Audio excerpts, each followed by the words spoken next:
Let's talk about making an I-cord bobble. It's a beautiful, well-behaved bobble that does not involve turning your work and is quite simple to make. To work an I-cord bobble, you'll work up to where instructed in the pattern, and then you need to do some increases.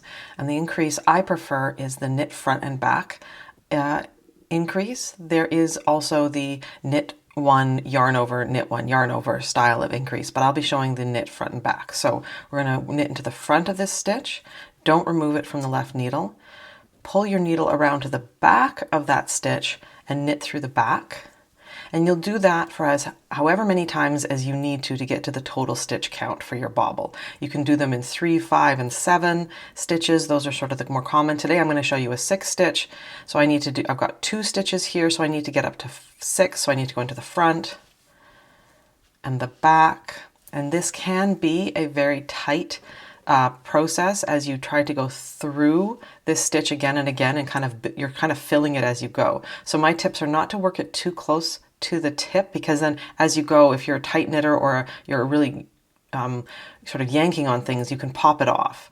So it's just a little more reassuring to work way back down here. You don't have to be near the tip at all.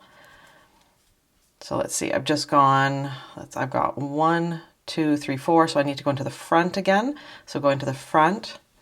The other thing I'm doing is I'm grabbing the stitch as I work just to keep it where it is. That's another tip if you are a tight knitter or someone who's a little anxious. And into the back. And now you can see that I have 1, 2, 3, 4, 5, 6 stitches. So now we can finally pull this off the left needle tip. Now a bobble only ever works with the stitches you've just increased. So all these stitches I've just worked in this swatch and all of these stitches yet to be worked, we're going to completely ignore. And until the bobble is back to 1 stitch, we're going to ignore every other stitch in the knitted piece. With an I-cord bobble, you are never going to turn the work, which is one of the strengths of this bobble. You don't have to turn it. So if you've got a big long shawl with 500 stitches on it, you're not constantly turning it. What we do need to do is slip these stitches back across. Now you can do it 1 by 1 or 2 by 2, however it makes you feel safe. One tip for slipping stitches that will make you maybe feel safer is don't do it 1 by 1 sort of at the tip where stitches can drop between. If the left stitch or the left needle tip is always beneath the right one when slipping this way, if they fall off the right, they'll just fall onto the left. So then we're going to knit across these. And slipping and knitting is the basics of an I-cord. So this will be very familiar if you've ever done an I-cord. So we're going to knit across these. The first row will be the most awkward because you have those little half increased stitches from the knit through the back that always seem to fight you the most. Once you've done this first knit, it'll get easier to slip and to work. So then I'm just going to slip these back. You can see I've got my left needle underneath those stitches, and I can just kind of push these and slide a bunch at a time, and I don't have to do it 1 by 1. So with I-cord, we're always doing that thing where the working yarn is coming off the left stitch, but coming around to the right stitch. So keeping this on the snugger side helps. I find that working the second stitch tightly is the best way to do it. If you work the first stitch tightly, when you go to work the second stitch, you can just open up again. So working the second stitch and then making sure, I just split a ply there. Just 1 second here. Let me fix this. All right, let's go back in. So when I work the second stitch, and if I can make this one now fairly tight, that's the best way I've found to make the yarn coming around the back short and reliably short, because it's already through 2 stitches. You'll work as many rows as the instructions for your I-cord bobble tell you. For this 6 stitch example, I'm doing a total of 7 rounds or rows. Always a debate with I-cord how to describe it. And if you lose track of your knitting and you didn't necessarily make a check mark every time you finished a row, or you didn't hit your row counter, there is a little way to tell how long you've been going. So the row where you did the increase will usually have alternating big stitches and small stitches. So this is where I knit through the front, and then beside it there's a little sort of half stitch coming out of a purl bump. That's when we knit through the back. So that half stitch where we came out that's the increase row. So the half stitch related to this little purl bump, that's row 0. That's where we started the increase. So now this is 1, 2, 3, 4 rows of I-cord. After you've worked the total number of rounds called for, what you need to do is leave the stitches on the right needle, and we're going to do what I think of as the standard bobble decrease. So we're going to use our left needle tip, and we're going to skip the first stitch always. The first stitch has the working yarn, so that's the stitch we want to be the active stitch when we're all done this maneuver. So we're always going to skip over that first stitch with the working yarn. So we're going to grab the second stitch with our left needle tip and hop it up and over.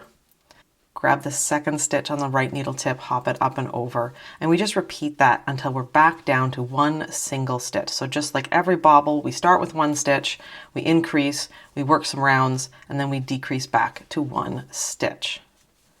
So there's your bobble, and then you will work the next stitch fairly tightly.